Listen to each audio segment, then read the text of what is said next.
Olá, querido. Nós estamos tentando entender como surgiu o sistema capitalista e como ele evoluiu ao longo dos tempos. As origens do sistema capitalista se encontram na Europa do fim da Idade Média. É ali que foi nascendo lentamente essa economia de mercado, que foi se combinando com o trabalho livre assalariado e com a propriedade privada dos meios de produção. A combinação desses três elementos é que gera o sistema capitalista.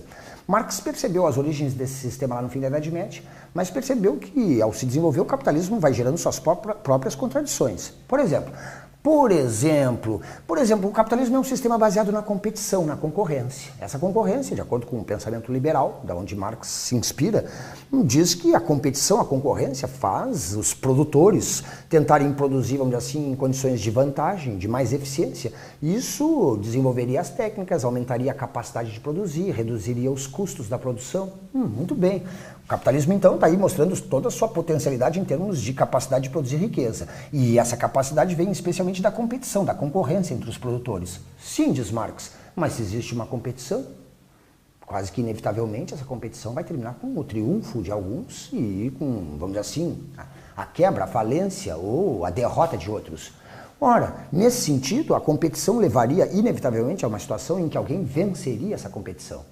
E, nesse sentido, vão surgir, como de fato o capitalismo, quando chegar, por exemplo, no fim do século XIX, vai perdendo esse traço concorrencial na medida em que, naqueles setores mais importantes da economia, as empresas mais fortes ou que se modernizam mais rapidamente vão eliminando ou absorvendo as empresas menores. E aí vão surgindo os monopólios, os trustes, os cartéis, que surgem já a partir do fim do século XIX. A partir daí, a lógica, do sistema, no sentido de que a concorrência gera uma melhoria da qualidade dos produtos, uma redução dos seus custos, tende a desaparecer.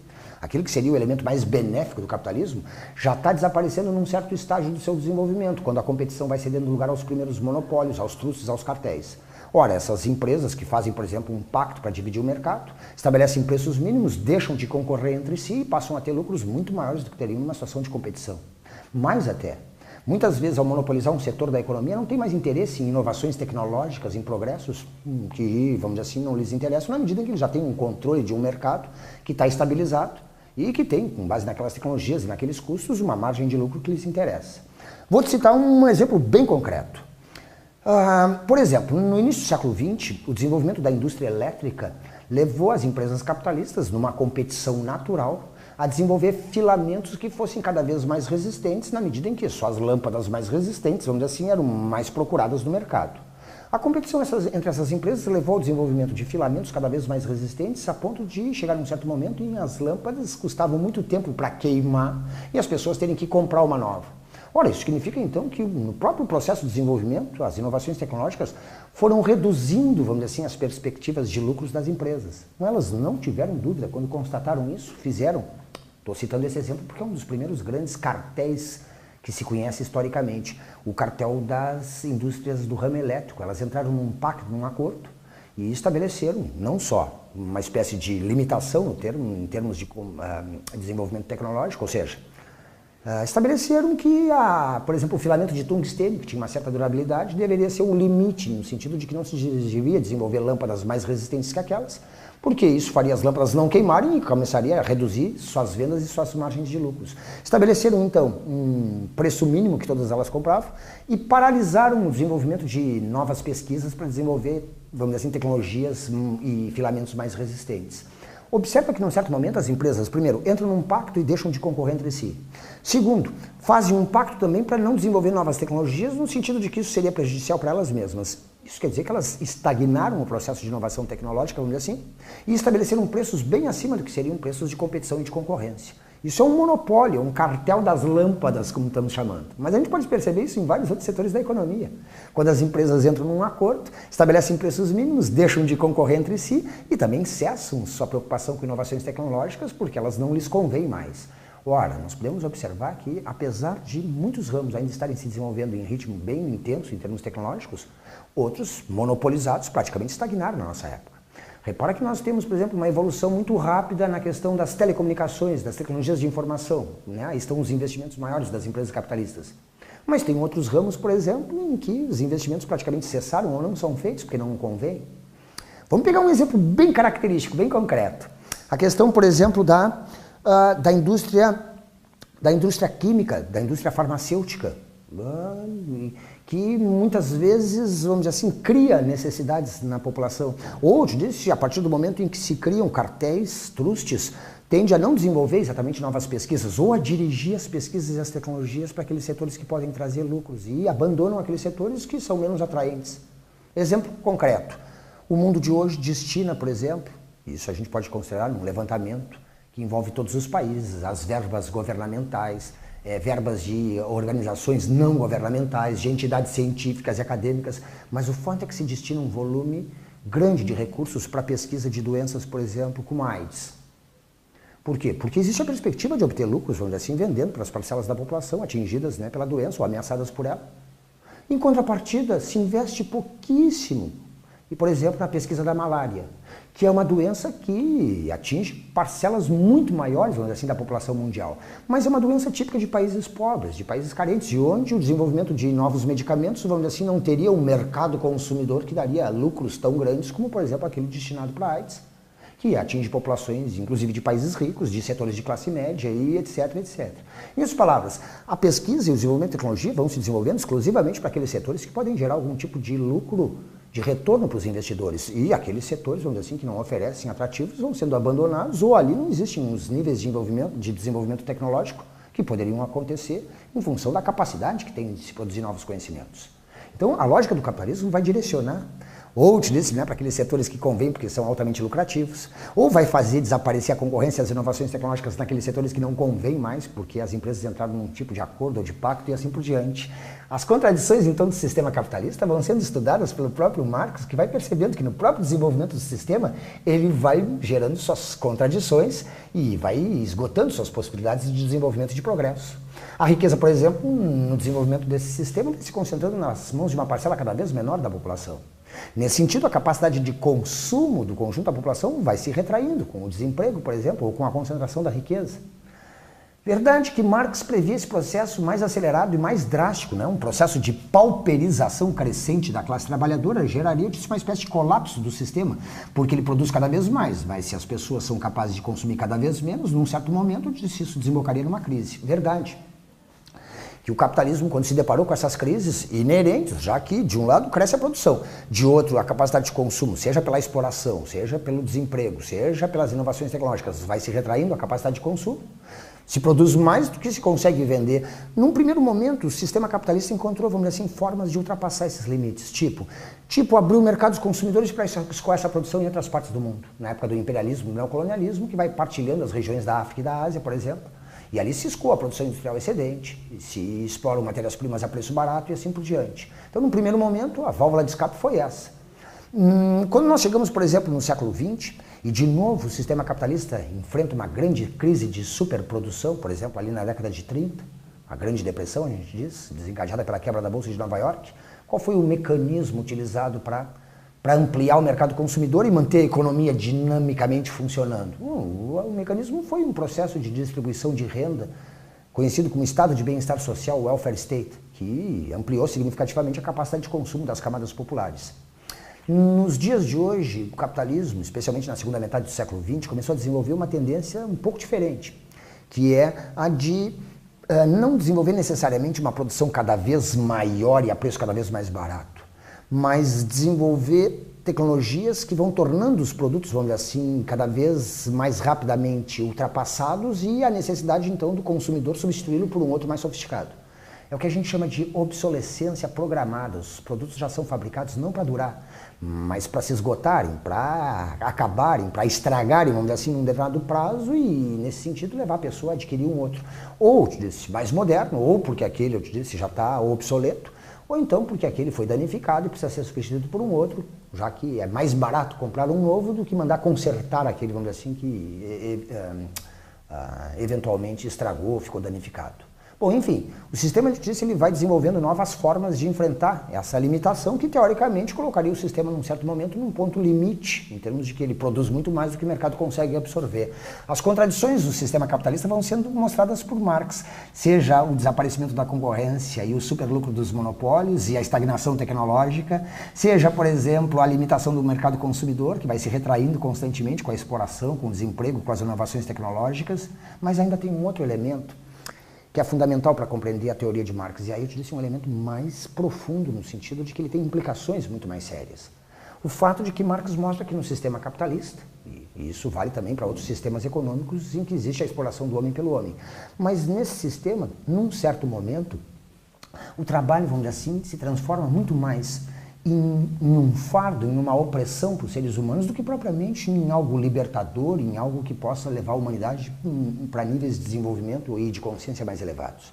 Sim, Marx diz isso porque ele diz que no processo de trabalho é que o homem se construiu como homem.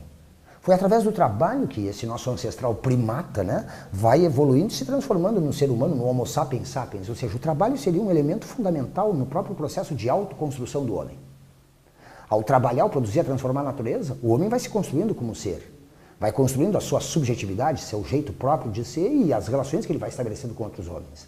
Ora, Marx então entende o trabalho como elemento fundamental do processo de humanização do homem e da sociedade.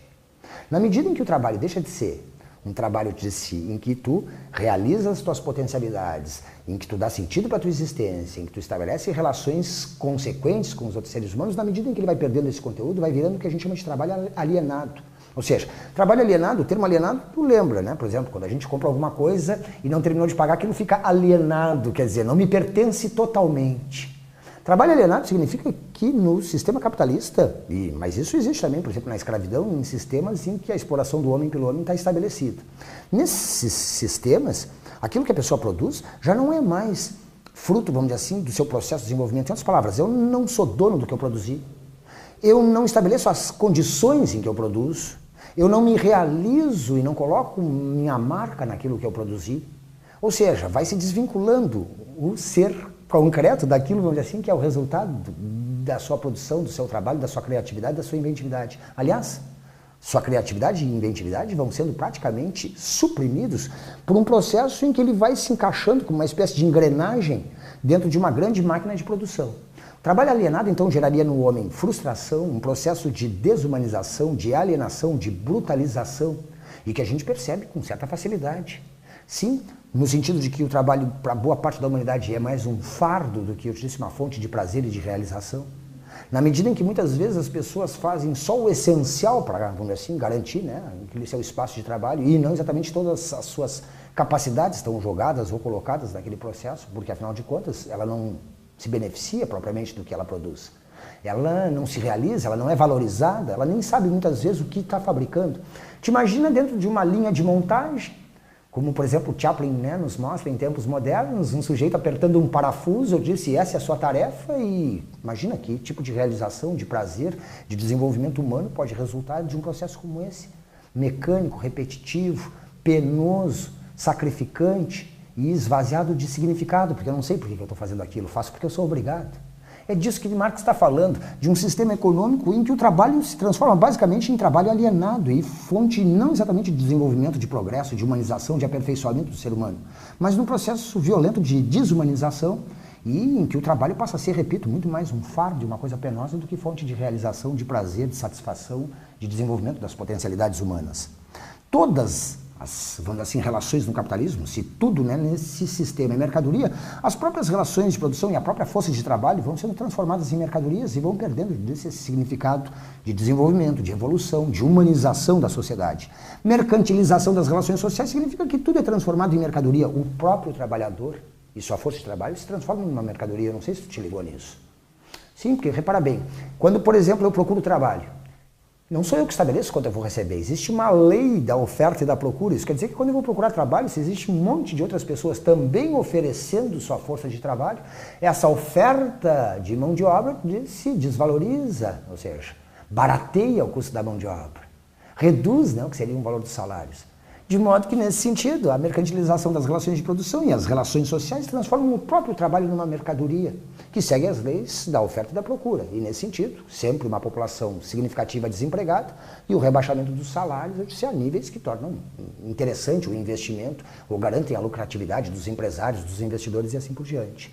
A partir da percepção dessas contradições que iam nascendo no próprio desenvolvimento do sistema, Marx concluiu que, inevitavelmente, ele caminharia para um momento de esgotamento, de, vamos dizer assim, crise e de superação revolucionária, como tinha se dado com outros modelos econômicos. Sim, Marx não inventou a crise do capitalismo. Ele só percebeu que o próprio desenvolvimento desse sistema inevitavelmente desembocaria numa situação de crise. Ele observou como é que tinham se dado em outras épocas a evolução dos sistemas econômicos e como eles tinham sido ultrapassados. Por exemplo, Marx observou o sistema que existia antes do capitalismo, o feudalismo.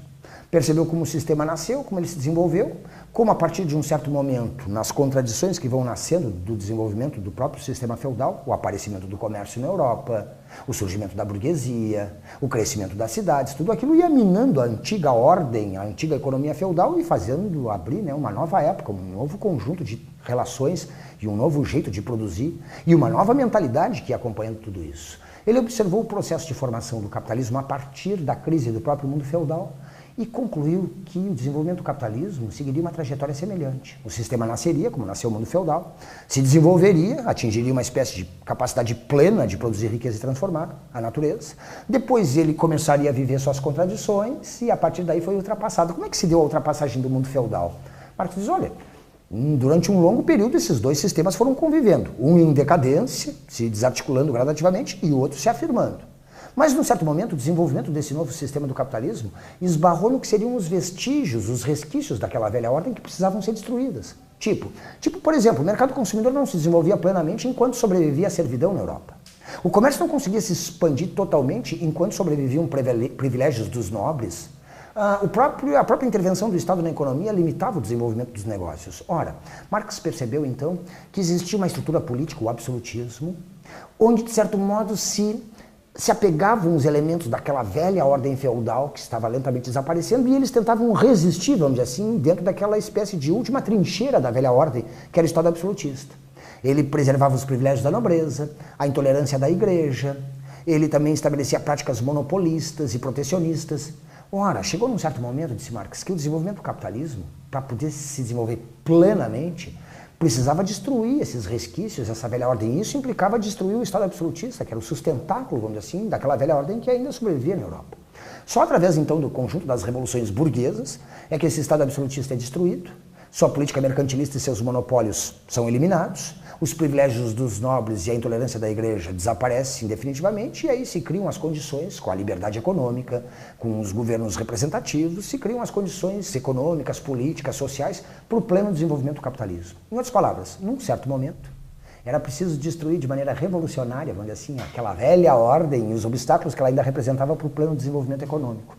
Foi com base nesse processo de desenvolvimento do capitalismo a partir das contradições da ordem feudal e a partir das revoluções burguesas, a plena afirmação desse sistema capitalista, que Marx imaginou se daria a passagem para o socialismo. Ele também elaborou uma teoria revolucionária, só que ele não inventou, vamos dizer assim, um processo, né, de transformação da sociedade, de evolução para uma sociedade diferente. Ele observou o próprio capitalismo, como tinha nascido e se desenvolvido, e a partir daí tirou lições que, teoricamente, mostrariam como se daria a passagem do capitalismo para um novo sistema, para o socialismo. Vamos ver, num outro encontro, numa outra aula, qual seria, vamos dizer assim, né, quais seriam as condições e como se dá essa ultrapassagem. Marx, primeiro, disse, vai fazer uma história detalhada do capitalismo das suas origens até o século XIX e aí vai propor a partir do próprio exemplo, né, de como se deu a superação da ordem feudal e a instalação do capitalismo, das revoluções burguesas, por exemplo. A Revolução Francesa vai ser o grande modelo que Marx vai tomar para mostrar como se deu a tomada do poder pela burguesia e como se daria a ultrapassagem do capitalismo e a tomada do poder pela classe trabalhadora, que promoveria as reformas necessárias para abolir o capitalismo e instalar uma sociedade plenamente igualitária em que desaparecesse a exploração do homem pelo homem. Vamos ver num outro encontro como é que Marx fez essa abordagem.